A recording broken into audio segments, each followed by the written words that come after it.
వచ్చిన దైవజనులు మరి వాక్యం ఎత్తబోతుండగా మనందరం కూడా శ్రద్ధాశక్తులతో విన్నాము, భయభక్తులతో విన్నాం. మరి ఈ సమయం దైవజనులకి ఇవ్వబోతూ జరుగుతుంది.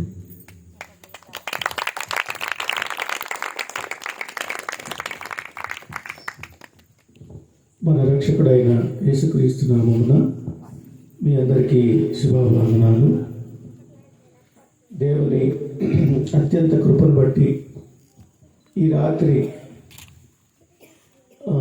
ఈ కూటమి దేవుడు జయకరంగా జరిగించాడని నేను నమ్ముతా ఉన్నాను. ఇప్పటి వరకు చాలాసేపు పాటలు పాడారు. చిన్న వాక్యాన్ని దేవుని సేవకుల ద్వారా దేవుడు మనతో మాట్లాడాడు. ఈ సమయంలో కొన్ని ఉపోద్ఘాతం అంటారు, ఇంట్రొడక్షన్ పార్ట్ కొన్ని నేను తెలియజేసిన తర్వాత దేవుని వాక్యంలోనికి వెళ్ళాలని ఆశపడతా ఉన్నా. తమ్ముడు ఏబెల్ నాకు 2001లో ఇలాగే జనవరి 1 నుంచి 12 వరకు జన్మభూమి కార్యక్రమం జరిగింది పెద్దపల్లిలో, నిజాంపట్నం దగ్గర. ఆ ఊరిలో నేను ఆ ఊరు సర్వే గురించి నేను డిగ్రీ ఫస్ట్ ఇయర్ చదువుతూ ఉన్నాను. అప్పుడు ఆ ఊరు వెళ్ళటం జరిగింది. వెళ్ళినప్పుడు అది 12 రోజుల జర్నీ. ఆ ఊరిలో నాతో పాటు దాదాపు ఒక 15 మంది పిల్లలు ఉన్నారు. వారందరికీ నేను లీడర్గా ఉన్నాను. ఆ టైంలో నేను ఎన్సీసీ స్టూడెంట్ని కాబట్టి నాకు ఆ లీడర్షిప్ ఇచ్చారు. మేము ఉదయాన్నే లేచి సర్వే చేయాలి. ఒక్కొక్క ఇంటికి వెళ్ళి ఎంతమంది ఉన్నారు, చదువుకున్న వాళ్ళు ఎంతమంది, వాళ్ళ ఉపాధి ఏంటి, వాళ్ళ ఆదాయం ఏంటి, ఇవన్నీ కూడా కొన్ని క్వశ్చన్స్ ఇచ్చారు. వాటిని గురించినటువంటి ఇన్ఫర్మేషన్ మేము తయారు చేయాలని ఆ ఊరు వచ్చాం. అక్కడికి వెళ్ళే వరకు మాకు కూడా తెలియదు. అయితే ఆ ఊరు వచ్చినప్పుడు ఇలాగే స్కూల్లో మాకు అకామిడేషన్ ఇస్తే పక్కనే పాటలు వినపడతా ఉన్నాయి. ఆ రోజు ఫాస్టింగ్ ప్రేయర్. ఆ ప్రేయర్కి నేను మొట్టమొదటిగా వెళ్ళాను అనమాట. 2000 సంవత్సరంలో జరిగిన సన్నివేశం ఇది. ఈ మన తమ్ముడు ఏబెల్ చాలా చిన్న పిల్లాడు. ఎంత చిన్న పిల్లాడు అంటే వాళ్ళ అబ్బాయి, ఇప్పుడు పెద్ద అబ్బాయి ఉన్నాడు కదా, అంత ఏజ్. వాళ్ళ అమ్మగారు తెలుసు నాకు, వాళ్ళ బ్రదర్ తెలుసు. ఆ చర్చిలో చక్కగా ప్రార్థన చేసుకోవడానికి తర్వాత మా జర్నీ అక్కడ మొదలైంది. ఇక అప్పటి నుంచి అనుకోని విధంగా చాలా సందర్భాల్లో మేము కలిసాం. నాకు బాగా ప్రతిరోజు ఇష్టపడేటువంటి ఒక గొప్ప విషయం ఏబెల్ దగ్గర ఉంది. ఏంటి అని అంటే, ఆ రోజుల్లో వాళ్ళ చర్చికి ఒక పెద్ద మ్యూజిక్ టీం వచ్చారు వాళ్ళ మీటింగ్స్కి. అది జ్యోతి బ్రదర్స్ అంటారు చెన్నైలో. సెలబ్రేషన్ 2000 అనే ఆడియో ఎవరన్నా వింటే తెలుస్తుంది. ఇంకా చెప్పాలి అంటే ఏఆర్ రెహమాన్కి మ్యూజిక్ అందించేటువంటి నవీన్, మీకు తెలిసే ఉండొచ్చు, ఫ్లూట్ ప్లేయర్. ఏఆర్ రెహమాన్ టీంలో ఫ్లూట్ ప్లేయర్ నవీన్ అని ఉండేవాడు. చాలా పాపులర్, వరల్డ్ వైడ్ పాపులర్. వాళ్ళ బ్రదర్స్ ఉండేవాళ్ళు. వాళ్ళు ఆ చర్చికి ఒక తబలా ఇచ్చారు గిఫ్ట్గా. ఆ తబలా నేను వెళ్ళేటప్పటికి పాడైపోయింది. తమ్ముడు, ఈ తబలా నాకు ఇస్తావా, దీని వెళ్ళంతో చెప్పని అడిగాడు. తమ్ముడు నాకు ఆ తబలా ఇచ్చాడు. ఆ రోజు నుంచి ఈ రోజు వరకు ఆ తబలా నేను ప్లే చేస్తూనే ఉన్నా. చప్పట్లు కొడదామా? అది తీసిన ప్రతిసారి, ఎందుకో తెలుసా, అది రాగి తబలా, రాగి డగ్గ. అంత పెద్ద సైజు ఎవరి దగ్గర లేదు. నాకు దేవుడు దర్శనం ద్వారా చూపించాడు. అంత పెద్ద సైజు ఉన్నది నేను ప్లే చేస్తున్నట్టుగా నాకు చూపించాడు. 99లో నేను తబలా నేర్చుకుంటే 2000 సంవత్సరంలో నేను వారి దగ్గర ఆ తబలా తీసుకోవడం జరిగింది. అది మా జర్నీ. ఆ తర్వాత తమ్ముడు వాళ్ళ అన్నయ్య, ఏబెల్ వాళ్ళ అన్నయ్య అప్పటికే దేవుని పరిచర్యలో ఉన్నాడు. కొన్ని సందర్భాల్లో మేము చాలాసార్లు కలిసిన సందర్భాలు ఉన్నాయి. ఫోన్ ద్వారా మాట్లాడుకున్నాం. ఆ రోజుల్లో ఒక విషాదకరమైన విషయం కూడా మీకు తెలియచేయాలి. ఏంటంటే 2004లో సమ్మర్లో తబలా రిపేర్ చేయించుకుందామని అక్కడికి మేము ఏబెల్ నేను కలిసి వెళ్తా ఉన్నాం. మా దగ్గర బ్యాగ్ చూసి, ఎలక్షన్ టైం అది 2004లో, పోలీసు ఆయన అడిగాడు, ఏంది ఈ బ్యాగ్ అన్నాడు. నాకు నోటి దోలు ఎక్కువ ఆ రోజుల్లో.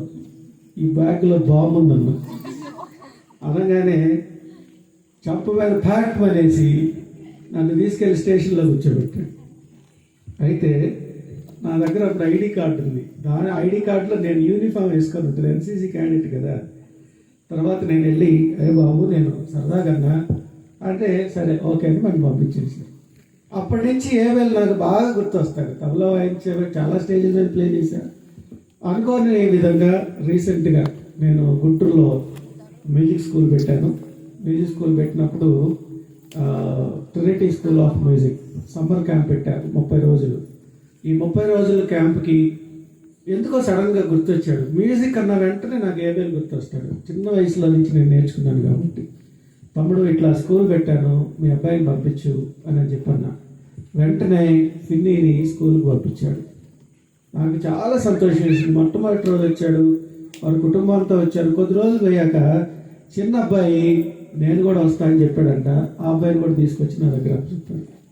ఈరోజు ఫిన్నీ కీబోర్డ్ వాయిస్తూ ఉంటే నా ప్రాణం అయితే ఎక్కడికో వెళ్ళిపోయింది. ఒకసారి చప్పట్లు కొడదామా? ఎందుకంటే అబ్బాయికి ముందు నాలెడ్జ్ ఉంది. నా దగ్గరికి వచ్చాడు, చాలా చాలా పరిచయం చేశాడు నాతో పాటు. చిన్న పిల్లోడు, ఒక బాధ్యత కలిగినటువంటి అబ్బాయిని చూసి అరే వీళ్ళ పేరెంట్స్ ఎంత బాగా నేర్పించారు ఈ అబ్బాయికి అనిపించింది. మన పిల్లల్ని చూస్తే అర్థమవుతుంది తల్లిదండ్రులు ఎంత బాగా పెంచుతున్నారు. మన పిల్లల భాష, మన పిల్లలు వేసేటువంటి వేషాలు, స్కూళ్ళల్లో వాళ్ళు తెచ్చే తగాదులు, ఇళ్ళ దగ్గరికి వచ్చేటువంటి బోల్డ్ అవన్నీ కూడా చూసినప్పుడు మనకు అర్థమవుతుంది. అయితే ప్రియమైన దేవుని బిడ్డలారా, ఫిన్నీని చూసినప్పుడు ఐ ఫీల్ వెరీ హ్యాపీ. అరే చిన్నపిల్లాడు చక్కగా చాలా చాలా విషయాల్లో నేను ఏదో బాత్రూముల దగ్గర నీళ్లు పట్టాను. నేనే పడుతూ ఉన్నా. ఆ బాత్రూముల దగ్గర నీళ్లు పెట్టాలి, ఎట్లా చేయాలా? నాకేమో కాలేజ్ టైం అవుతా ఉంది, వెళ్ళిపోవాలి నేను. అన్న నేను పడతాను. టక్ టక్ వచ్చేసి ఆ ట్యాంక్ మొత్తం పట్టేసాను అనమాట. అలా ఒకటని కాదు, చాలా ఉన్నాయి. నేను ఎందుకు చెప్తా ఉన్నానంటే ఈ విషయం, ఏ రోజైనా ఫిన్నీ వాళ్ళు చర్చికి నేను వెళ్ళకపోతానా, ఆ రోజు నాకు అవకాశం రాకపోదా అని ఎదురు చూస్తే అనుకోని విధంగా దేవుడు ఈరోజు నాకు ఈ అవకాశం ఇచ్చాడు. రైట్, ఇంత గొప్ప దైవజనుడు మీకున్నాడు. ఆయన విశ్వాసం గొప్పది.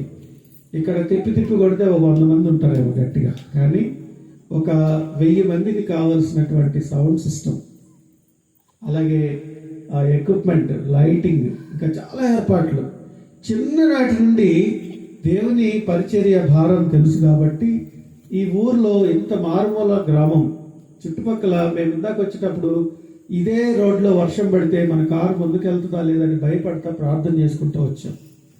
అక్కడ వరకు బాగానే ఉంది. ఒక 3 కిలోమీటర్లు చూస్తే సెలపాడు నుంచి ఇక్కడికి వచ్చేటప్పుడు అడవుల్లో నుంచి వచ్చినట్టుగా అనిపించింది.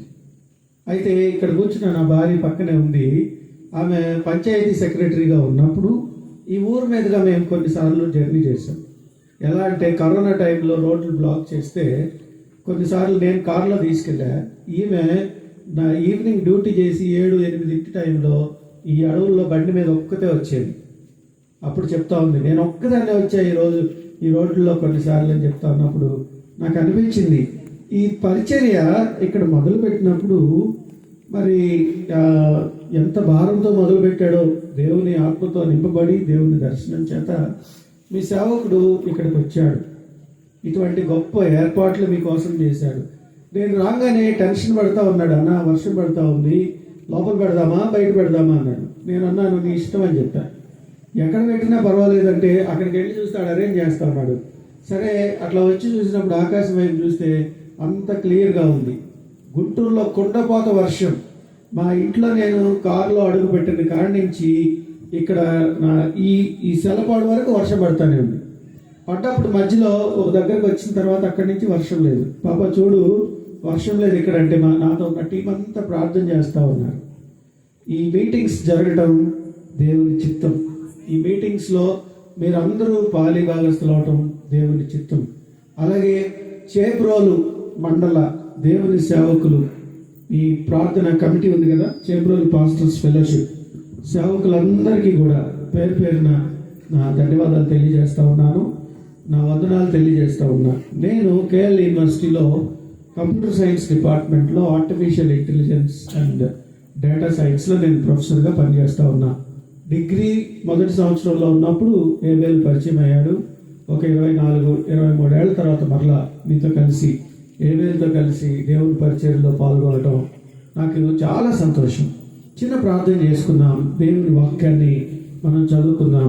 ప్రియమైన దేవుని బిడ్డలారా, ఒక్కసారి చిన్న మాట మనం దేవునితో చెప్తాము. పరిశుద్ధుడా, ప్రేమ కలిగిన తండ్రి, గొప్ప దేవా, నీ పాదాలకు వందనాలు.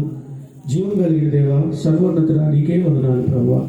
నాయన, ఈ రాత్రి నీ కృపను బట్టి, నీ దయను బట్టి నాయన మమ్మల్ని ఇక్కడ ఏర్పాటు చేసిన అనాది సంకల్పాన్ని బట్టి వందనాలు అయ్యా. వాతావరణాన్ని నాయన నీ బిడ్డలు ప్రార్థించిన రీతిగా ఎక్కడ ఎటువంటి ఆటంకం జరగకుండా, మొదట్లో కొంత అల్లజడి రేపినప్పటికీ అయ్యా నీ బిడ్డలు ప్రయాసపడి చేసుకున్నటువంటి ఏర్పాట్లన్నింటినీ ఎక్కడ నిర్వీర్యం కాకుండా నీవు చూపించిన గొప్ప కృపకై వందనాలు ప్రభువా. నీ దయకై వందనాలు నాయన, నీ ప్రేమకై వందనాలు. నీ ఆత్మ ఇక్కడ సంచరిస్తూ ఉన్నాడని మేము నమ్ముతా ఉన్నాం ప్రభువా. నాయన నీ బిడ్డలు ప్రయాసపడి నాయన దేవుని సేవకులు ఏబేల్ గారు, వారి సతీమణి, వారి పిల్లలు, అలాగే వారి సంఘం అంతా కూడా నాయన, అలాగే తోటి పాస్టర్స్, చేబ్రోలు మండలంలో ఉన్నటువంటి ప్రతి దేవుని సేవకుని బట్టి అయ్యా, వారు జరిగిస్తున్నటువంటి పరిచర్యలు బట్టి వందనాలు, వారికి ఉన్నటువంటి ఐక్యతను బట్టి వందనాలు ప్రభువా. నాయన, ఇక్కడ చేరి వచ్చిన బిడ్డలతో నీవే మాతో మాట్లాడమని అడుగుతా ఉన్నాను. నాలో ఏ యోగ్యత లేదు ప్రభువా, ఏ మంచి లేదు ప్రభువా. నాయన, నీ కృపను బట్టి, నీ దయను బట్టి నాయన, నన్ను ఇంతవరకు నీవు నడిపించిన విధానాన్ని బట్టి, నీవు ఇచ్చినటువంటి అవకాశాన్ని బట్టి వందనాలు ప్రభువా. నాయన, నీవే మాతో ప్రత్యేకంగా మాట్లాడమని నాయన, నీకే స్తుతి ఘనత మహిమ చెల్లిస్తూ యేసయ్య పరిశుద్ధ నామమున ప్రార్థన చేసి వేడుకొంచున్నాము తండ్రి, ఆమేన్. ప్రియమైన దేవుని బిడ్డలారా, ఈరోజు నేను చాలా మీ దగ్గరికి వచ్చి మాట్లాడదామని నేను ఆశపడతా ఉన్నా. మీ దగ్గరికి రావటము అని అంటే మీతో కలిసి నేను మాట్లాడాలి. మీరు నేను అడిగిన దానికి సమాధానం చెప్పాలి. నాకు ఇచ్చిన టైం అయితే చెప్పలేదు. ఇప్పుడు 9:45 అయింది. 8:20కి ఈ కోడిక రీ ఎంట్రీ జరిగింది. తమ్ముడు టైం చెప్తావా? 10:30, 45 మినిట్స్ తమ్ముడు నాకు ఇచ్చాడు. ఈ సమయంలో నేను ఖచ్చితంగా ముగించాలని ప్రయాసపడతా ఉన్నా.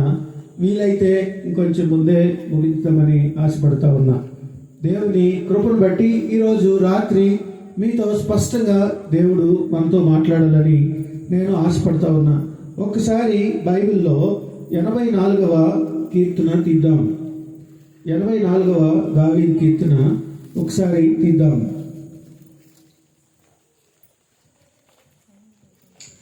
ఈ అధ్యాయంలో మీరు తీసి పట్టుకోనండి దయచేసి.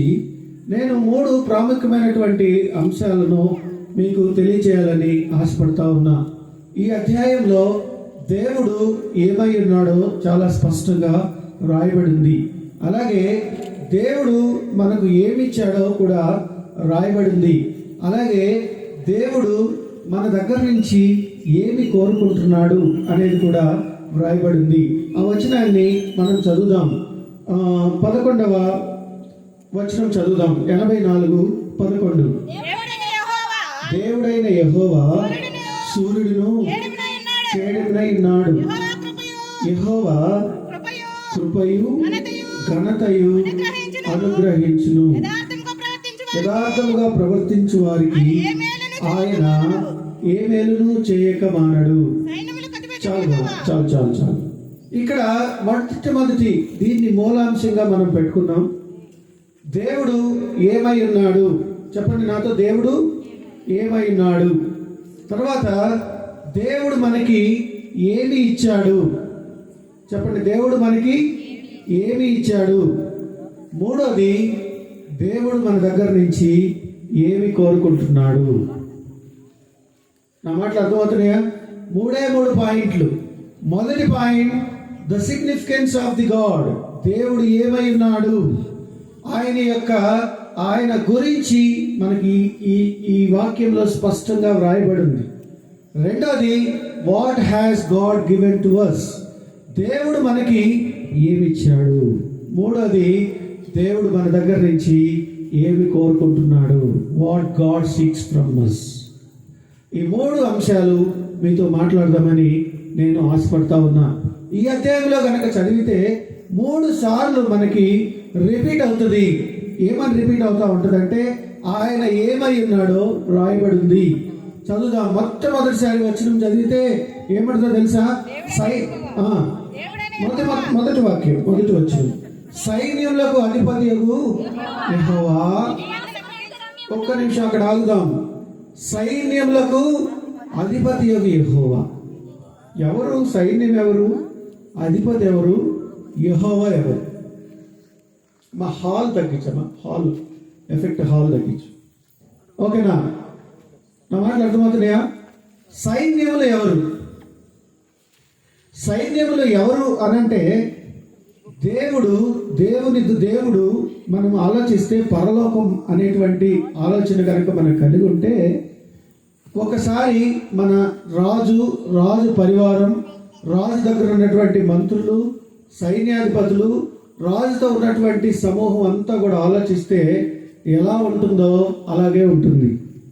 మీరు గమనిస్తే రాజు ఎంటర్ అయ్యేటప్పుడు ఒక పెద్ద టీం వస్తుంది.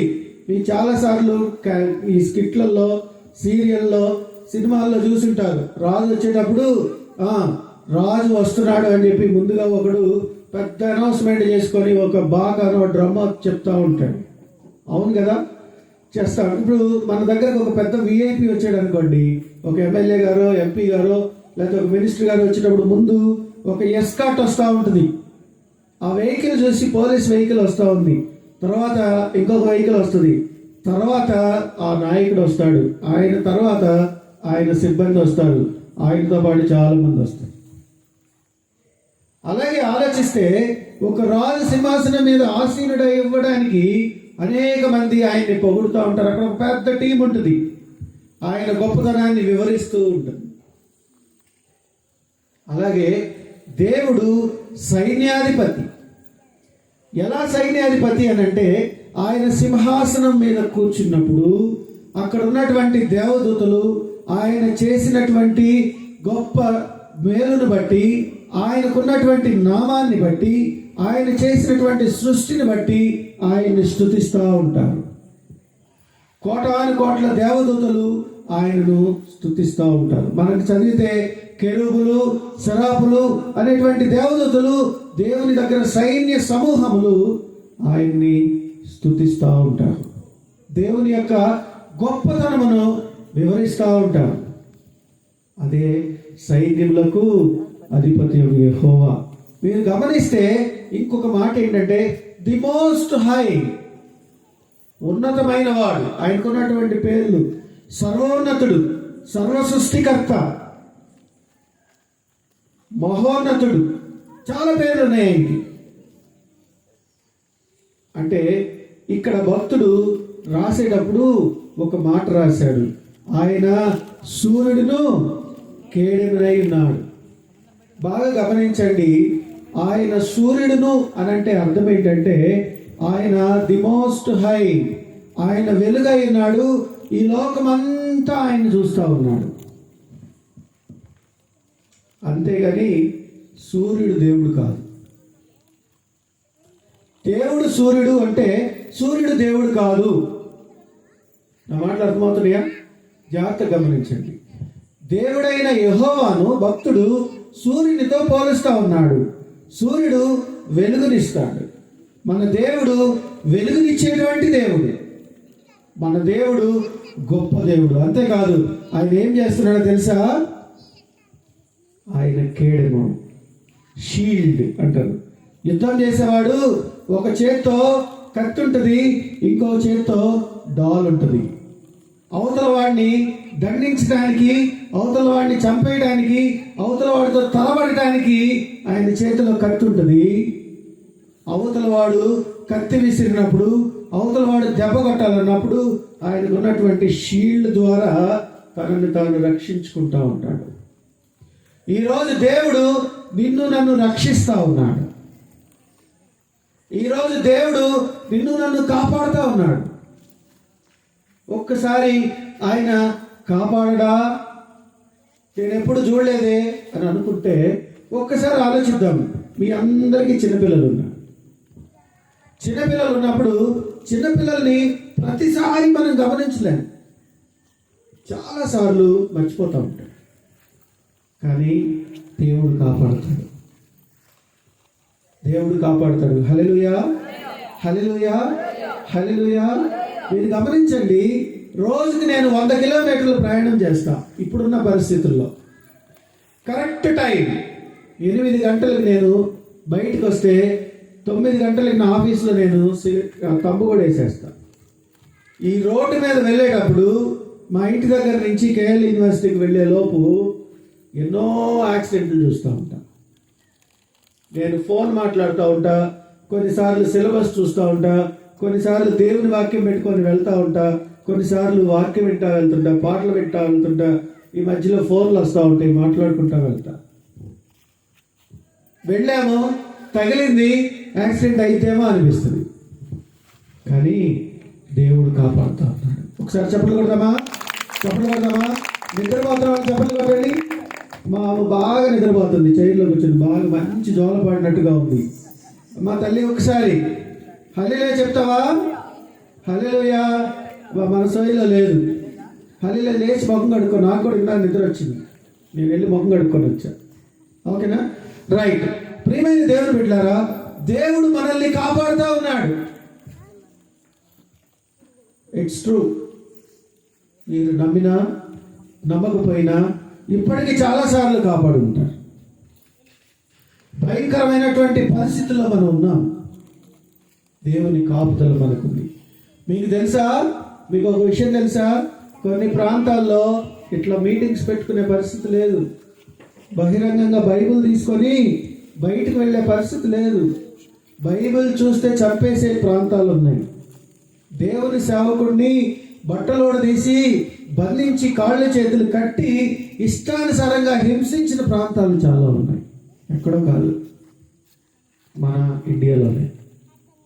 కానీ దేవుడు నీకు ఎంత గొప్ప ఆధిక్యత ఇచ్చాడో తెలుసా?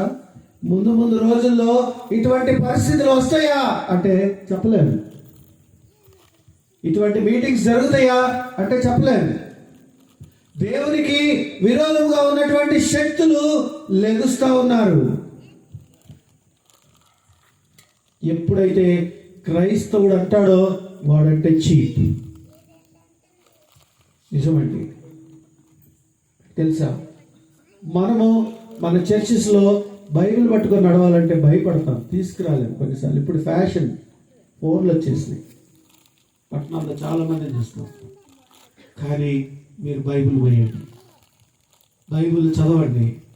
దేవుడు మీతో స్పష్టంగా మాట్లాడతాడు, ఆయన మిమ్మల్ని కాపాడుతాడు. రైట్. రెండో పాయింట్లోకి నేను వస్తా ఉన్నా. మొట్టమొదటిది, ఆయన ఏమైనాడు? ఆయన ఏమైనాడంటే సృష్టి మొత్తాన్ని సృష్టించాడు, సైన్యులకు అధిపతి.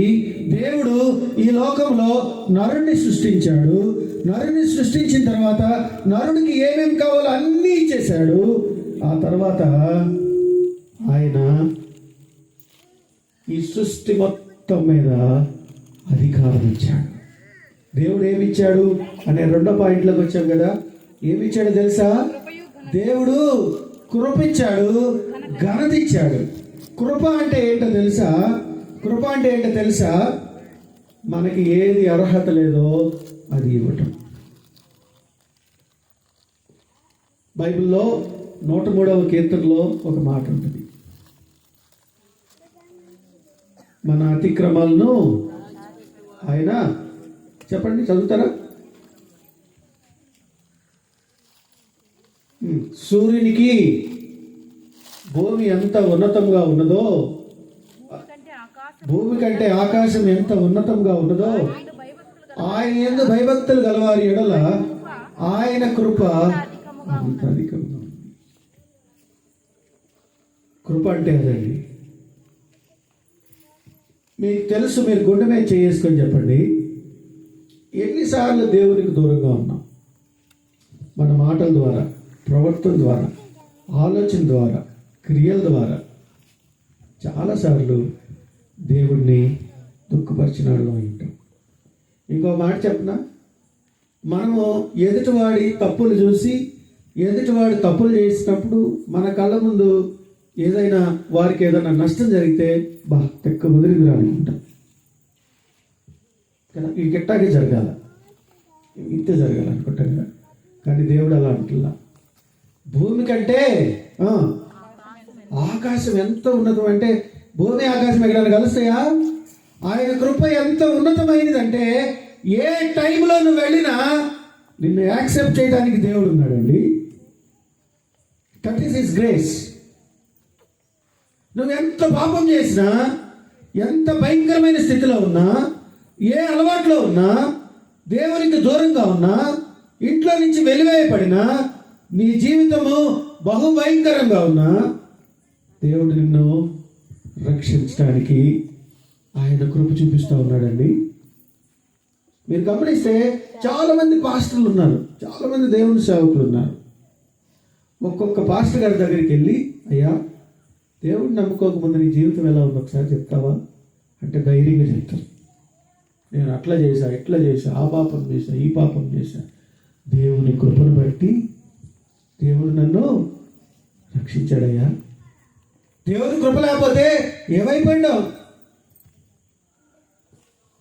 ప్రతి ఒక్క దేవుని సేవకుడి దగ్గర గొప్ప సాక్ష్యం నిజమండి. ఇందాక పాడాడు బ్రదర్, నజరేయుడా నా యేసయ్య. ఎంత పీక్లో పాడాడంటే నరాలు తెగిపోయే అంత పీక్లో పాడాడు. ఎలాగో తెలుసా? He tasted the grace of the God. దేవుని యొక్క రుచి, ఆ పాటలో ఉన్న మాధుర్యం, ఆ ఆరాధనలో దేవునితో అంటుకట్టబడిన స్థితి ఆ బిడ్డలో దేవుడు చూపించాడు. అందుకనే ఆయన పాడగలిగినంత పీక్లో పాడగలిగాడు. మీకు ఒక విషయం చెప్పనా? ఆ పాట రాసిన ఆయన, ఆ పాట ఎవరిది? యేసన్న గారి. ఒక్కసారి ఆయన సాక్ష్యం చూడండి. చాలా వీడియోలు వచ్చినాయి కదా, చూస్తే ఏముంటుంది? ఆ నెల్లూరులో నోటంత బ్లడ్ కారుతూ పిచ్చోడ్లాగా తిరుగుతూ ఉండేవాడు. ఆయనకి ఏమి ఇచ్చాడు దేవుడు? ఘనత ఇచ్చాడు. నేను చాలా మీటింగ్లకు వెళ్తూ ఉంటా, చాలా ఊర్లు వెళ్తూ ఉంటా. నేను గొప్ప చెప్పడం కాదు, కానీ హోసన్న గారి చర్చి లేకుండా దాదాపుగా ఊరు ఉండదు. ఒకవేళ మీటింగ్ తీసుకుంటే ఆయన పాట లేకుండా ఆరాధన జరగదు. చెప్పండి కొడదామా? నేను ఎందుకు చెప్తా ఉన్నానంటే ఆయన కనిపించాడు. మీకు ఒక విషయం తెలుసా? గుంటూరులో ఉన్నన్ని చర్చీలు గుంటూరు సెంటర్ ఏషియాలో కూడా లేవు. ఏ మూలకు తీసుకెళ్ళిన పెద్ద చర్చి ఉంటుంది. కాకాడ వైపు బైబిల్ మిషన్, ఇటు బుడంపాడు వైపు హోలీ మినిస్ట్రీస్, అటువైపు అమరావతి రోడ్లో హోసనా మినిస్ట్రీస్ కదా. గుంటూరు సిటీ అంతా ఏఈఎల్సి, బ్యాప్టిస్ట్, ఎన్నో చర్చెస్. ఇకపోతే హైవే మీద నంబూరు దగ్గర సతీష్ కుమార్ గారి చర్చ్. ఈ గుంటూరు జిల్లాలో ఎంతమంది దేవుని సేవకులు ఎన్ని మీటింగులు పెట్టినా ఆ మీటింగుల్లో ఇసుకేస్తే రావాలని జనం ఉంటారు. అదేనండి ఘనత అంటే. నేను ఈ మధ్య దినకర్ణ గారి మినిస్ట్రీస్తో నాకు కొంత పరిచయం ఏర్పడింది. ఆయన ఏదైనా స్టేట్కి వెళ్ళాడంటే ఆ స్టేట్ సీఎంతో మాట్లాడతాడు. వెళ్ళి రీసెంట్గా అరుణాచల్ ప్రదేశ్ వెళ్ళాను నేను కూడా. అరుణాచల్ ప్రదేశ్లో నేను వెళ్ళొచ్చిన ఒక 3 రోజుల తర్వాత ఆయన మీటింగ్స్ పెట్టాడు. ఆ మీటింగ్లో ఎవరున్నారంటే ఆ సీఎం ఉన్నాడు. ఆ రాష్ట్రానికి సంబంధించినటువంటి చీఫ్ మినిస్టర్ ఆ మీటింగ్లో కూర్చొని దేవుడిచ్చినటువంటి ఘనత. చాలామంది ఉన్నారు ప్రపంచవ్యాప్తంగా ఆశీర్వదించబడినటువంటి దేవుని గొప్ప సేవకులు ఉన్నారు. But their life was at the beginning was very poor. చాలా చిన్న స్థితి. ఈరోజు దేవుడు నీకు ఘనత ఇవ్వాలనుకుంటున్నాడు, నీకు ఘనత ఇవ్వాలని ఆశపడుతూ ఉన్నాడు. ఆయన నీకు ఘనత ఇవ్వాలని ఆశపడుతూ ఉన్నాడు. ఒక మాట నేను బైబిల్లో మీకు చూపించుదామని ఆశపడతా ఉన్నా. ఏంటి అని అంటే, దేవుడు దృష్టిలో నేనున్నానా, నేను లేను అనేది చాలామంది ప్రశ్న. నాదేముందిలే, మా ఇంట్లో ఎన్నిక లేనోడిని, మా క్లాస్లో నేను లాస్ట్, నన్నెవడు పట్టించుకుంటాడు, నా వైపు ఏముంది, ఐఎమ్ జీరో అన్నవాళ్ళు చాలామంది ఉన్నారు. ప్రార్థనకు రాయ అంటే నేనేం చేస్తా వచ్చి, నేనేం చేస్తా, నిన్ను ఎవరు చేయొద్దన్నారు కదండి. ప్రార్థన జరుగుతుంది రామ్మ అంటే లేటుగా వాక్య టైంకి వచ్చేవాళ్ళు చాలామంది ఉన్నారు. పాస్టర్ గారు కళ్ళు తెరిసిన తర్వాత ఆమెనని చెప్పి మళ్ళీ ఆశీర్వాదం ఇచ్చేలోపు సర్దుకునేవాళ్ళు చాలామంది ఉన్నారు. నిజమండి. అదే సీరియల్స్ దగ్గరికి వెళ్ళామనుకో, టైటిల్ ఎదురు చూస్తూ ఉంటారు. ఈ యాడ్స్ వచ్చినా ఛానల్ మార్చరు. చాలామంది ఉన్నారు. ఈ మధ్య నేను ఖమ్మం వెళ్ళా ఒకసారి. ఖమ్మంలో జాబ్ చేసేటప్పుడు ఒక మంచి, చూడటానికి చాలా పాష్గా ఉన్నాడు. నేను చెప్పాలని ఆశపడుతూ ఉన్నా. నేను ఒక ఇంజనీరింగ్ కాలేజ్ ప్రిన్సిపాల్గా వెళ్ళాను అక్కడికి. ఆయన ఇంకొక కాలేజీ, ఫార్మసీ కాలేజీ ప్రిన్సిపల్గా ఆయన వచ్చాడు. మేము ఇద్దరం ట్రైన్లో ఎక్కాలి. పలకరించాము, హాయ్ సార్ అన్నాము, హలో అన్నాము. నేను ఎవరు ఆయనకి తెలియదు, ఆయన ఎవరు నాకు తెలియదు. ఇక తిప్పుతున్నాడు పైకి, ఫోన్ పైకి అంటా ఉన్నాడు. ఆ రీల్స్ వెళ్తా ఉన్నాయి. సరే చూస్తా, మేము ఫోన్లో బిజీగా ఉన్నాడు, పాప మర్చిపోయాడులే. ఫేస్బుక్ రీల్స్ చూస్తూ ఉన్నాడు. ట్రైన్ వచ్చింది, వెళ్ళిపోయాం. ఫస్ట్ రోజు వెళ్ళిపోయాం. రెండో రోజు, మూడో రోజు, ప్రతిరోజు జరుగుతుంది. అయితే ఒకరోజు ట్రైన్స్ క్యాన్సిల్ చేశారు. జాగ్రత్తగా వినాను. ట్రైన్స్ క్యాన్సిల్ చేస్తే ఆ రోజు నేను కారు వేసుకుపోయాను. ఆయన చెప్పాడు, రేపటి నుంచి ఈ ట్రైన్ ఉండదు, మరి ఎట్లా వెళ్దామంటే, సరే సార్ నేను కారు వేసుకొస్తాను. వేసుకురాగానే నా కారులో డీఫాల్ట్గా దేవుడి పాటలు ఉంటాయి. అరే మీరు క్రిస్టియనా? ఉదయాన్నే ఒక మెసేజ్ వింటాను, ప్రతిరోజు వింటాను నేను. ఎడ్వర్డ్ విలియమ్స్ అన్న మెసేజ్ నా జర్నీలో. నేను ఉదయం లేచి కారు ఎక్కే టైంకి మెసేజ్ వస్తూ ఉంటుంది. చాలా జాగ్రత్తగా, క్రిస్టియనా? సడన్గా అవునండి నేను క్రిస్టియన్ అంటే ఆయన ఇంకా నాతో మాట్లాడటం మానేశాడు. సైలెంట్ అయిపోయాడు. ఏదంటే నా పక్కనే కూర్చుంటాడు, రోజు ఫేస్బుక్లో రీల్స్ పైగంటా ఉంటాడు, మొక్క చేయట్లా. ఇక నేనే ఒక చదువు తీసుకున్నా అన్నా అని మాట్లాడుతుంటే నాకు ఒక గొప్ప విషయం తెలిసింది. ఆయన కూడా పాస్టర్, అలాగే ప్రిన్సిపల్గా పనిచేస్తూ ఆయన కూడా స్పీకరే. నిజమండి. దేవుడిని తొక్కబెట్టే వాళ్ళు ఎంతమంది ఉన్నారు? దేవునికి దూరంగా ఉన్న వాళ్ళు ఎంతమంది ఉన్నారు? దేవుడు తెలిసిన తర్వాత, దేవుడు నీ జీవితంలోకి వచ్చిన తర్వాత, దేవుడిని ఆశీర్వదించిన తర్వాత, దేవుడు నిన్ను ఉన్నతమైన స్థితిలోకి పెట్టిన తర్వాత దేవుడిని తొక్కబెట్టిన వారు లేరా? ప్రియమైన దేవుడు బిడ్డలారా, ఒకసారి ఆలోచించండి. ఆయన మనల్ని ఎలా తయారు చేశాడు తెలుసా? What is his ambition? ఎందుకు చేయాలనుకున్నాడు తెలుసా? మనల్ని ఎందుకు ఆయన తయారు చేశాడో తెలుసా మీకు? ఎందుకు తయారు చేశాడు తెలుసా? ఈ సృష్టి మొత్తం మీద అధికారిగా పెట్టాడు మనం. చదువుదామా తీయండి. ఆదికాండం 1వ అధ్యాయం.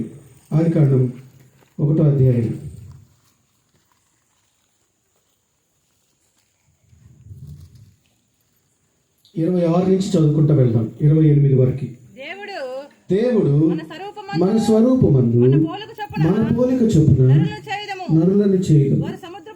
వారు సముద్రపు చేపలను, ఆకాశ పక్షులను, పశువులను, సమస్త భూమిని, భూమి మీద ప్రాకు ప్రతి జంతువును ఏలుదురుగాక అని చెప్తాడు. ఏం చెప్తున్నాడు ఆయన? నా రూపంలో నా పోలిక చొప్పున నరుణ్ణి తయారు చేద్దాం. దేవుడైన యెహోవా చెప్తా ఉన్నాడు. ఎవరు చెప్తున్నాడు ఈ మాట? మీకు ఇందాక డౌట్ వచ్చింది, సైన్యంలోకి అధిపతి యెహోవా అని. ఆ సైన్యంలోకి అధిపతి యెహోవా అంటే దేవదూతలు ఉన్నారు, దేవుడిని స్తుతించేవారు, దేవుని దగ్గర సైన్యం ఉందని చెప్పానే. ఇక్కడ కూడా అదే. దేవుడు ఎవరితో మాట్లాడుతూ ఉన్నాడు? దేవుడు మన స్వరూపమందు మన పోలిక చొప్పున నరుల నుంచి. ఆయన ఈరోజు మనిషి ఎలా తయారు చేయబడ్డాడు అని అంటే ఆయన రూపంలో తయారు చేయబడ్డాడు. మీకు ఒక విషయం చెప్పనా? జాగ్రత్తగా వింటారా? మీ తంబు ఉందిగా, ఈ వేలు ముద్ర. ఈరోజు ప్రపంచంలో 808 కోట్ల మంది జనాభా ఉన్నారు పైన. మీరు ఫోన్ ఆన్ చేస్తే ఆ సైట్ ఓపెన్ చేస్తే ఎంతమంది పుట్టారు, ఎంతమంది చనిపోయారో మనకి సెన్సెక్స్ చూపిస్తూ ఉంటుంది. 800 కోట్ల పైన ఉన్నటువంటి జనాభాలో నీ థంబ్ ఇంప్రెషన్ ఉంది కదా, నేను ఆర్టిఫిషియల్ ఇంటెలిజెన్స్ అని చెప్తా ఉన్నా కదా. ఈ థంబ్ అంటే ఈ వేలు ముద్ర 1 సెంటీమీటరే. ఈ సెంటర్ నుంచి ఎటు గీసిన మహా అయితే 1 సెంటీమీటర్, పెద్దోళ్ళు అయితే 1 అంగుళం ఉంటుంది డయామీటర్, ఒక సైడ్ అయితే సెంటీమీటరే ఉంటుంది. ఇందులో ఎన్ని గీతలు గీయగలం? 800 కోట్ల గీతలు గీయగలవా? గీయలేం. కానీ ఈ ఈ ఈ ఈ ఈ దీన్ని బయోమెట్రిక్ అంటారు. ఈ వేలు ముద్ర అది ఒక్కడికే ఉంటుంది. మీకు ఇంకో విషయం తెలుసా? ఇటువైపు వేలు ముద్రకి ఇటువైపు వేలు ముద్రకి కూడా తేడా ఉంది. అందుకనే మీ ఆధార్ కార్డు రిజిస్టర్ చేసేటప్పుడు అన్ని వేళ్ళు తీసుకుంటారు. మీ ఫోన్లో మీరు తింపేస్తారుగా, first finger print right hand వేస్తే సెకండ్ ఫింగర్ ప్రింట్ లెఫ్ట్ హ్యాండ్తో కూడా వేయాలి. అంటే ప్రపంచంలో ఇన్ని కోట్ల మంది జనాభా ఒక్కటే. నీ వేలు ముద్ర ఎడం చేద్దైనా కుడి చేద్దైనా ఒక్కటే. మీకు ఇంకో విషయం తెలుసా? ఇప్పటికి ఒక 20,000 కోట్ల మంది చనిపోయారు.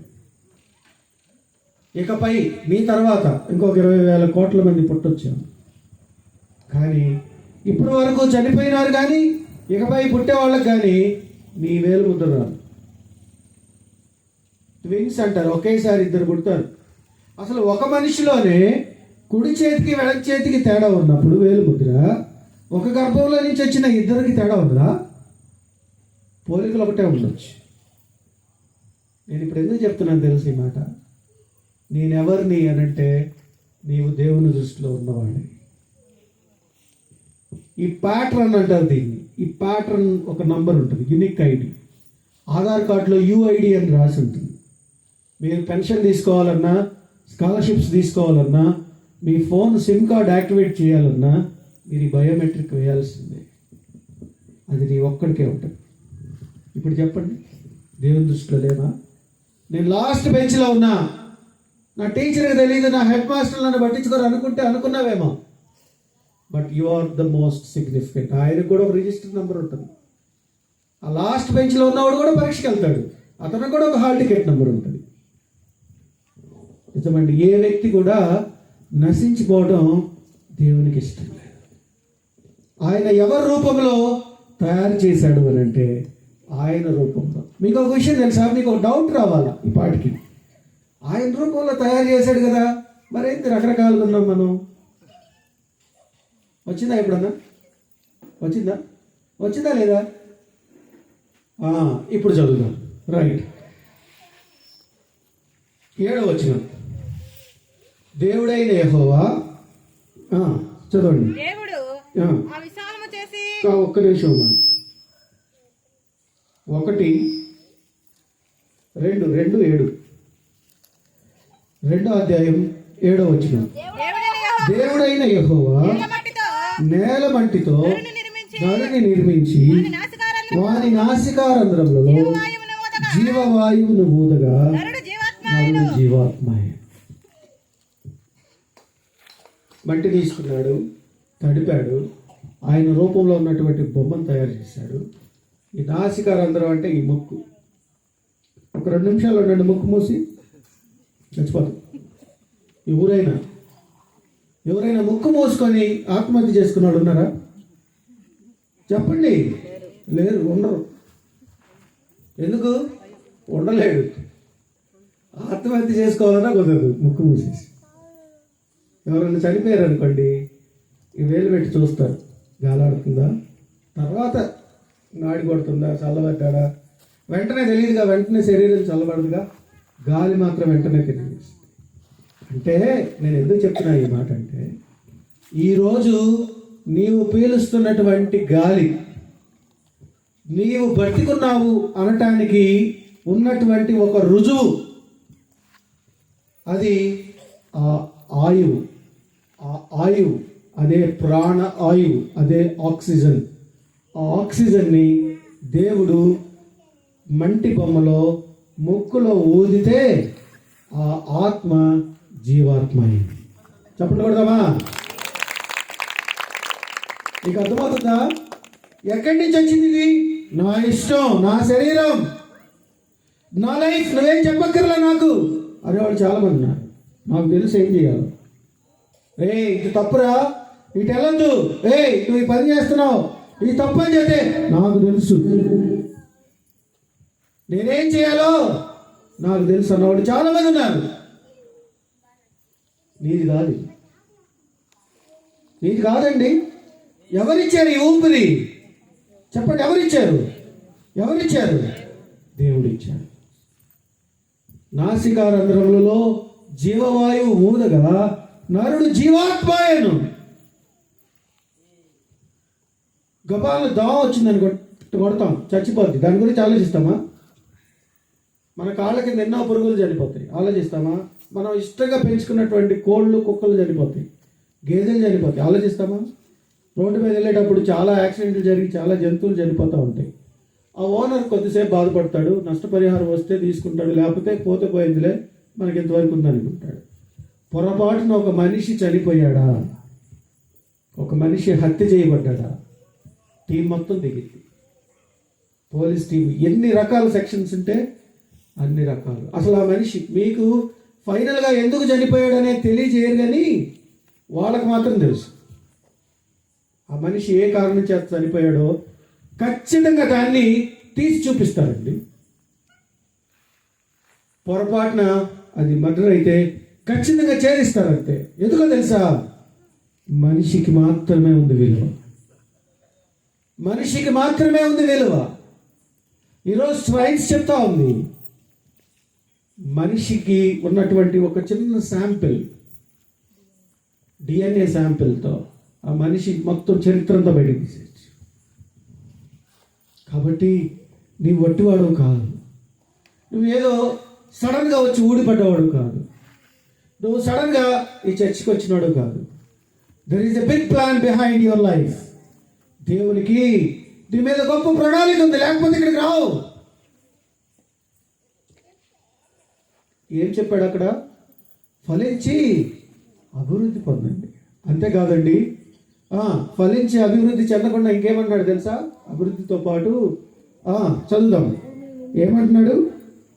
ఎట్లనగా మీరు ఫలించి అభివృద్ధి పొంది 28 విస్తరించి భూమిని నిండించి దానిని లోపరుచుకోండి, సముద్రపు చేపలను, ఆకాశ పక్షులను, భూమి మీద ప్రాకు ప్రతి జీవిని ఏలుడని దేవుడు వారితో చెప్పాడు. అదండి మూలవాక్యం. ఆ మాటలు అర్థమవుతున్నాయా? సృష్టి అంతా సృష్టించి మనిషి చేతిలో పెట్టాడు, అధికారం ఇచ్చేశాడు. మీకు ఒక విషయం తెలుసా? ఈరోజు నువ్వు పిలుస్తున్న చేప పేరు, కుక్క పేరు, లేకపోతే ప్రతి జంతువు, ప్రతి చెట్టు ఆ రోజు ఆదామమ్మ పెట్టినవి. తర్వాత మన దాకా వచ్చినాయి పేర్లు, మన సైంటిస్టులు ఆ పేరు నిలకడ చేశారు. ఈరోజు అధికారం ఇచ్చాడండి. ఏమిచ్చాడు అధికారం? సృష్టి మొత్తాన్ని అధికారం ఇచ్చాడు దేవుడు. కానీ ఈ అధికారం ఇచ్చిన ఆయన మర్చిపోయి లోకం వైపు చూస్తున్నాడు మనిషి. మాట్లాడుతున్నాయా? లోకం వైపు చూస్తున్నాడండి. ఏది ఎంత తినాలో అది అంతే తినాలి, ఏది ఎంత తాగాలో అది అంతే తాగాలి. కానీ దెర్ ఈజ్ నో లిమిట్. చాలామంది వారు ఇష్టానుసారం అయిపోయింది వారి లైఫ్. నేను ఆంధ్ర సైడు 2017లో నా చదువు ముగించుకొని వచ్చా, మన గుంటూరు వైపు. నేను సిటీలో ఉన్న, నాకు పెద్దగా రూట్ల మీద పరిచయం లేదు. ఒక ఊర్లో అయితే చాలామంది ఉన్నారు. అక్కడ ఇంత ట్రాఫిక్ అయింది, గబాలు ఎవరైనా చనిపోయారా, యాక్సిడెంట్ అయిందా అని చూసా. సాయంత్రం 7-7:30 టైంలో చూస్తే బారులు తీరున్నారు. ఎక్కడ? బారు దగ్గర. అరే ఏంది ఇంతమంది వచ్చారు అంటే, అంతే రోడ్లలో పొలాల్లోకి వెళ్ళిపోతారు. గ్లాసులు, బాటిల్స్ తీసుకొని, ఆ కావాల్సిన ఎక్విప్మెంట్ అంతా తీసుకొని ఎక్కడికో వెళ్ళిపోతారు, అడవులోకి వెళ్ళిపోతారు. మరి వాళ్ళకి లైట్లు భయం ఉండదు, పావులు వస్తాయి అని భయం ఉండదు. నిజమండి. చాలామంది సంపాదిస్తారు, చాలా సంపాదిస్తారు. వీకెండ్స్లోకి వచ్చేసరికి ఊగుతూ వస్తారు. కూల్ తీసుకుంటారు. కూల్ తీసుకున్న తర్వాత అది ఏమవుతా ఉంది? ఇక్కడేమో ఇంట్లో సరుకులు ఉండవు, ఎక్కడో కట్టాల్సిన వడ్డీలో, డబ్బులో, ఆపదలో, ఫీజులో, అనారోగ్యమో ఏదో ఒకటి ఉండదు. కానీ ఈ డబ్బులు మొత్తం తీసుకెళ్ళి అక్కడ తగిలేస్తూ ఉంటారు. దేవుడు నీకు అధికారం ఇచ్చాడండి, ఈ సృష్టి పైన అధికారం ఇచ్చాడండి. ఇక్కడ ఉన్నటువంటి ఈ లోకంలో ఉన్నటువంటి చెడు అలవాట్లకి దేవుడు నిన్ను అప్పగించలా. నీవు నశించిపోవటం, ఆత్మహత్య చేసుకోవటం, పాపంలో మునిగిపోవటం, దేవునికి దూరంగా ఉండిపోవటం, నీ ఆయుష్ మధ్యలో క్లోజ్ చేసుకోవటం, నువ్వు అనారోగ్య పాలవటం దేవుడికి ఇష్టం లేదండి. అందుకని ఆయన ఈ లోకంలోకి వచ్చాడు, నిన్ను నన్ను రక్షించడానికి ఈ లోకంలోకి వచ్చాడు. అందుకనే ఆయన మనకేమిచ్చాడో తెలుసా? ఆయన జీవితాన్ని మనకిచ్చాడు. చదువుదామా? యోహాను సువార్త 1వ అధ్యాయం 12వ వచనం చదివితే ఆయన ఏమి కోరుకుంటున్నాడో తెలుసా? మన దగ్గర నుండి ఏమి కోరుకుంటున్నాడో తెలుసా? ఒకే ఒకటి కోరుకుంటున్నాడు. ఏం కోరుకుంటున్నాడు తెలుసా? నేను చేసిన పని నువ్వు ఒప్పుకోయా అంటున్నాడు. అంతే. నువ్వేదో చేస్తే నీకు రక్షణ రాను. ఏదో చాలామంది 40 రోజులు ఉపవాసం ఉంటారు, తెల్ల డ్రెస్ వేసి బులుగు టవల్ వేసుకొని. దానివల్ల ఏం రాదు, వాళ్ళ బ్రతికే మారదు.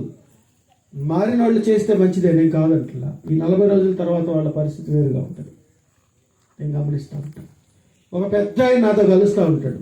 ఆయన ఏమంటాడు? సార్ మీరు కూడా కొంచెం తీసుకోండి సార్, కొంచెం రెడ్ వైన్ ఉంటుంది కానీ అది తీసుకోండి సార్ అంటాడు. అంటే ఆయన నాకు వాక్యం చెప్తాడు. ఏం చెప్తాడు తెలుసా? వైన్ సార్, యేసుక్రీస్తు కూడా శిష్యులతో ద్రాక్షారసం తయారు చేశాడు తెలుసా. చాలా మాట్లాడుతూ ఉంటారు బైబిల్లో. ఇంకోటి చెప్తాడు, సిగరెట్ తాగకూడదని బైబిల్ ఏడనుందా? సినిమా చూడొద్దని రాసుందా? ఇంటర్నెట్ చూడొద్దని రాసుందా?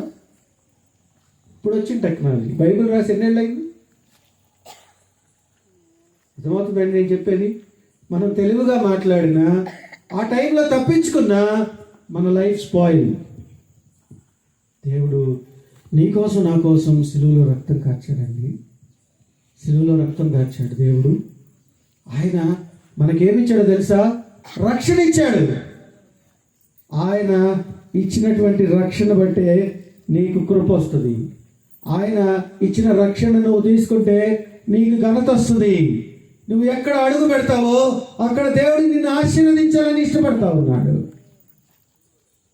నువ్వు ఏ స్థితిలో ఉన్నా దేవుడు నీ వైపు చూస్తూ ఉన్నాడు. ఒక మాట చెప్పనా? నా జ్ఞానం దేనికి పనికిరాదండి. ఈరోజు నేను ఉన్నటువంటి స్థితి, నేను ఒక మంచి జాబ్లో ఉండొచ్చు, ఒక ఉన్నతమైన పొజిషన్లో ఉండొచ్చు, కానీ ఒకప్పుడు దేవుడిని తెలియక ముందు నా జీవితం చాలా చిన్నది, నా చదువు చాలా చిన్నది. నేను 10th ఉన్నప్పుడు నాకు లెక్కలు రావు. +5 -3 అంటే తెలియదు నాకు. 5 - 3 రెండో తరగతి అడిగి చెప్తాడు. ముందు ఒక ప్లస్ పెడితే మర్చిపోతాను నేను, నాకు తెలియదు. మా మ్యాథమెటిక్స్ సార్ తమిళియన్, నేను ఆయన అడిగిన క్వశ్చన్ ఆన్సర్ చెప్పలేదని నా కాలర్ పట్టుకొని 10th క్లాస్ నుంచి 6th క్లాస్లో కూర్చోబెట్టాడు. That is my knowledge. మా ఊర్లో మా చర్చిలో నేను అన్ని పనులు చేసేవాడిని. మీటింగ్లు కానీ, మైకులు పెట్టడం, లైట్లు కట్టడం, ఇన్స్ట్రుమెంట్స్ వాయించడం అన్నీ చేసేవాడిని. స్కూల్లోకి వెళ్ళేసరికి నా పరిస్థితి ఇదే. మా సెలవులకు వచ్చా ఇంటికి, క్రిస్మస్ సెలవులకి. మా పాస్టర్ గారు అన్నాడు, మాస్టర్ గారు కూడా నాలాగే, 10th ఎట్లా చదువుతున్నావు, పాస్ అవుతావా, ఫెయిల్ అవుతావా అని అడగల ఆయన. మారు మనసు పొందావా అని అడిగాడు. నాకు కోపం వచ్చేది, ఏంద్రా ఈ పాస్టర్ గారు మారు మనసు పొందావా అంటాడేంటి. ఒక 10th క్లాస్ పిల్లవాడు సెలవులు ఇంటికి వస్తే హాఫ్ ఇయర్లీ ఎగ్జామ్స్ రాసి అడగాల్సిన క్వశ్చన్ అయినట్టు కాదు. ఆయన ఒక భయం పెట్టాడు, నువ్వు మారు మనసు పొందితేనే 10th పాస్ అవుతావు, భయం వేసి. రోజు చెప్తా ఉంటారు ఈ వాక్యం. తనను ఎందరు అంగీకరించిరో వారందరికీ, అనగా తన నామమందు విశ్వాసం ఉంచిన ప్రతి వారికి కూడా దేవుని పిల్లలకు అధికారం ఇచ్చాడు. మొదట్లో అధికారం ఇచ్చాడు ఆదికాండంలో. ఈరోజు సృష్టిని వదిలేసి సృష్టిని ప్రేమిస్తూ రకరకాల అలవాట్లలో రకరకాల వాటికి బానిసనై ఉన్న నిన్ను దేవుడు ఏమన్నాడు తెలుసా? ఇప్పుడు రా, నువ్వు అంగీకరిస్తే చాలు, just accept as my personal saviour. ఆయన్ని సొంత రక్షకుడిగా అంగీకరిస్తే చాలు అని అంటున్నాడు. అంతకుమించి ఆయన ఏమి అనట్లా. మీరు ఉపవాసం ఉండటమో లేకపోతే ఇంకా ఏదో యజ్ఞాలు చేయటమో, యాగాలు చేయటమో, లేకపోతే కొన్ని కిలోమీటర్ల పాటు నడిచి వెళ్ళటమో, లేకపోతే గుండు కొట్టించుకోవటమో ఇలాంటివి ఏమి అడగట్లేదు దేవుడు. ఒక్కటే అడుగుతున్నాడు, నేను నిన్ను రక్షించానయ్యా, నీకోసం శిలువలో రక్తం కార్చా, దాన్ని యాక్సెప్ట్ చేయి చాలు అంటున్నాడు. చేసిన వెంటనే ఆయన నీకు అధికారం ఇవ్వాలని ఆశపడతా ఉన్నా. ఇప్పటి వరకు నా 2.5 అంశాలు అయిపోయినాయి. చివరి హాఫ్ నేను చెప్పి ముగిస్తా. ప్రియమైన దేవుని బిడ్డలారా, ఆయన ఏమంటున్నాడో తెలుసా? ఆయన నీ కోసం రక్షించాడు. ఇప్పుడు మనం ఏం చేయాలో తెలుసా? చదువుదామా? 84 లాస్ట్ హాఫ్. యథార్థముగా ప్రవర్తించువానికి ఆయన ఏ మేలును చేయక మానడు. చెప్దామా ఒకసారి చెప్పండి. యథార్థముగా ప్రవర్తించువానికి ఆయన ఏ మేలును చేయక మానడు. యథార్థత అంటే ఏంటో తెలుసా? చాలా అర్థాలు ఉన్నాయి. రైచియస్నెస్ అంటే నీతిమంతుడు అని. బ్లేమ్లెస్ అంటే నిందారహితుడు అని. బైబిల్లో దేవుడు ఇద్దరి గురించి సాక్ష్యం చెప్తా ఉన్నాడు. ఒకటి, యోబు గురించి సాతానుతో ఛాలెంజ్ చేస్తా ఉన్నాడు. ఊజు దేశంలో ఒక మనుష్యుడు ఉండెను. తిద్దామా? యోబు గ్రంథం 1వ అధ్యాయం చూద్దామా? 1వ వచనం. ఊజు దేశమునందు, తొందరగా చదవాలా.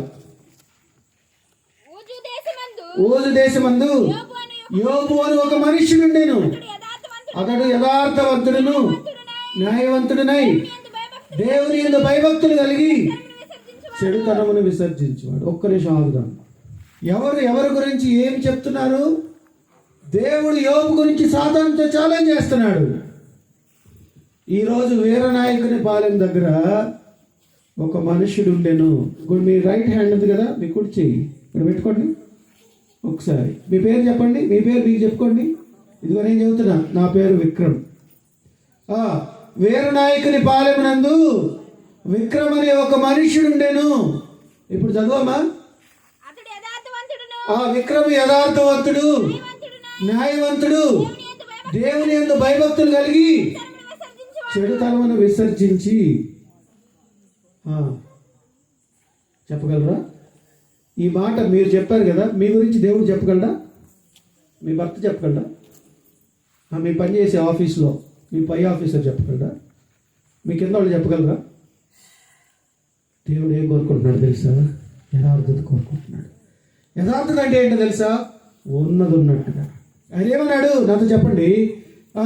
యథార్థంగా ప్రవర్తించడానికి ఆయన ఏ మేలును చేయకమన్నాడు. ఇదే మాట నీవు గనక యథార్థంగా ప్రవర్తిస్తే ఆయన ఏ మేలైనా చేస్తాడు. అర్థమవుతుందా? యథార్థముగా ప్రవర్తించడానికి ఆయన ఏ మేలును చేయకమానడు. అదే మాట, నీవు యథార్థంగా ప్రవర్తిస్తే ఆయన ఏ మేలైనా చేస్తాడు. ఇంకో మాట చెప్పనా? నీవు యథార్థంగా ప్రవర్తించకపోతే ఆయన ఏ మేలు చేయడు. అదేగా వాక్యం. ఈరోజు నీ జీవితం నాశనం అయిపోవడానికి నీవు యథార్థంగా లేవు. చాలాసార్లు దేవుని వాక్యం గద్దిస్తుంది. చాలాసార్లు పాస్టర్ గారు మీతో చాలా స్పష్టంగా మాట్లాడతాడు. అమ్మ, ఈ చర్చికి వెళ్తే విమర్శిస్తారు రా బాబు, ఈ పాస్టర్ గారు నాకే వాక్యం చెప్పినట్టు ఉంటుంది, ఇదేంది నన్ను చూశాడు ఆయన అనిపిస్తూ ఉంటా. అది కాదు. దేవుడు నీతో, మన హృదయం ఎరిగినటువంటి దేవుడు అన్ని స్పష్టంగా మనతో మాట్లాడతాడు. మన హృదయ ఆలోచన ఆయనకి తెలుసు. ఆయన నిన్ను గద్దించినప్పుడు దేవుని సన్నిధిలో యథార్థంగా ఒప్పుకోవాలి. అవును ప్రభా, నిజమే, నేను ఈ స్థితిలో ఉన్నా. మీకు ఒక విషయం తెలుసా? నేను 10th నుంచి 6వ తరగతిలో కూర్చోబడ్డప్పుడు ఈ పాస్టర్ గారు నాతో ఛాలెంజ్ చేసినప్పుడు, ఆ హాలిడేస్లో నేను ప్రార్థన చేసినప్పుడు నాతో పాటు సంఘం అంతా ఉపవాసం ఉండి ప్రార్థన చేస్తే నేను రక్షించబడ్డా. చాలాసార్లు ఈ మాట విన్నాను, చదివాను. కానీ ఉపవాసం ఉండి కొన్ని దినాలు ప్రార్థన చేస్తే ఆయన ప్రభు నా హృదయంలోకి రా అన్నప్పుడు ఆయన నా హృదయంలోకి వచ్చాడు. ఆ నిశ్చయత వచ్చింది. ఆ నిశ్చయం వచ్చినప్పుడు రక్షణ పొందాను అన్నటువంటి కన్ఫర్మేషన్ ఇచ్చింది.